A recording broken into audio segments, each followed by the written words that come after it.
All right, everybody. Welcome back for another deep dive. Yeah. So today we're headed to the outback, Okay. the Australian outback. We're going to get to know a creature called the dusky grasswren. All right. Now you might be thinking, Mm. dusky grasswren. What is that? Oh. And you're right to ask that question. This bird was actually featured as Wikipedia's picture of the day back on December 11th. Oh, wow. So something must be interesting about this little bird. Yeah, I'm intrigued. What can you tell me about this dusky grasswren? Well, to start, Mm. I think it'd be good to get a basic understanding of what this creature is. Okay. Like, what are we talking about here? What exactly is a dusky grasswren?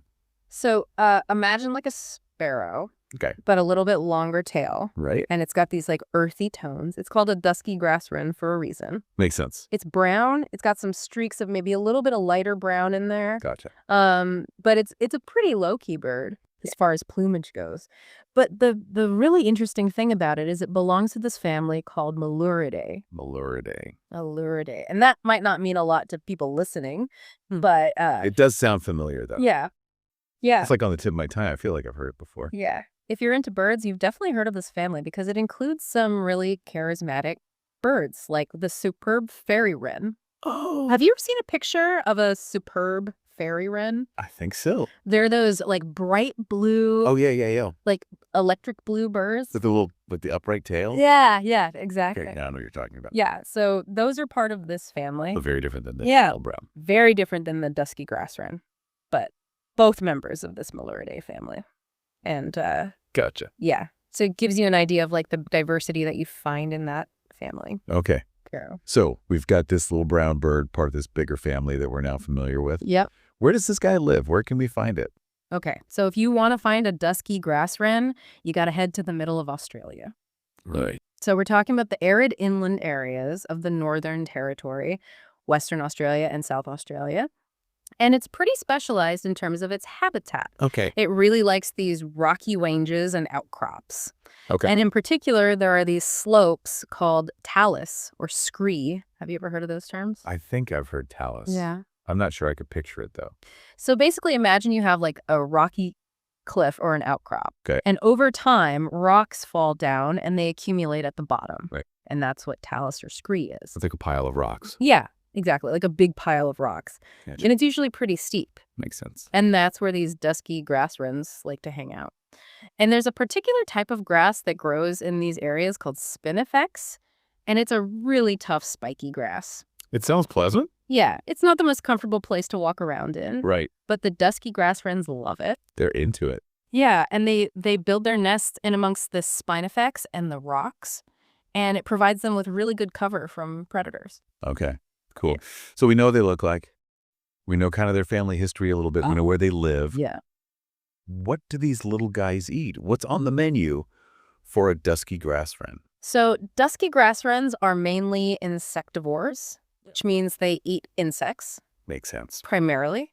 So they're foraging around in that spinifex and those rocks, looking for things like beetles, spiders, ants, all sorts of little invertebrates. Okay. And then, the outback can be a pretty harsh place. Yeah, for sure. So if insects are hard to come by, they'll also eat seeds. Oh, ooh, okay. So they're a little bit flexible Yeah, they have to be. with their diet. Yeah, exactly. Out there in the outback. Yeah. Well, very cool. I know from the outline that these birds have some interesting vocalizations. Yeah. Can you tell us a little bit about that? What does a dusky grasswren sound like? So the dusky grasswren is actually known for having a pretty complex vocal repertoire. So it's not just like one simple call.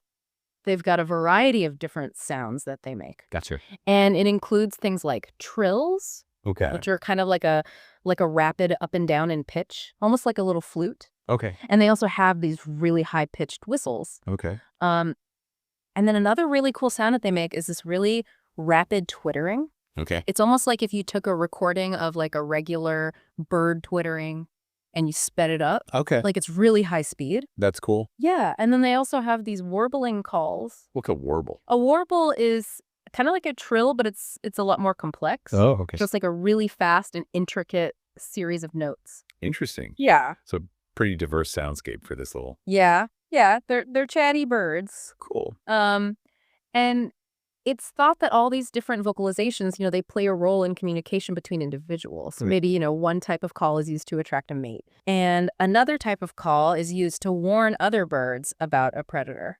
That makes sense. Yeah. So we've got these awesome vocalizations from this bird. It's reminding me that this bird was featured in Wikipedia's picture of the day. Yeah. Do you know anything about this photo? I don't know the specifics of the photo, Right. but I know it was taken in Ormiston Pound in the Northern Territory, which is a really beautiful place. I've seen pictures. It's very striking. Yeah, it's got these like sheer cliffs and these big open plains. Beautiful. Yeah. So I imagine, the photo probably captures some of that essence of the outback. That's cool. And maybe, the bird is perched on a rock or something like that. I hope so. Yeah, it'd be cool to see. Yeah. Well, I think we've covered a lot about this fascinating creature. Yeah, we have. It really makes you think, doesn't it? Yeah, it does. This bird thrives in such a difficult environment. Yeah, exactly. Yeah. Like, it's really made a life for itself in a place that most creatures would find pretty inhospitable. And, it makes you wonder, like, with climate change and habitat loss and all these things that are happening in the world, Right. how are these specialized creatures going to cope? That's a great question, I think, for our listeners to consider. Yeah. We've learned so much about this bird today, Yeah. but there's still so much to learn about it and how it's going to fare in the future. Absolutely. So listeners, as always, we encourage you to go out and do your own research. Check out that picture of the day Yeah. from December 11th. See this amazing creature for yourself. Yeah. And just consider, the challenges that it's facing. Definitely. And until next time, keep exploring and stay curious. Bye.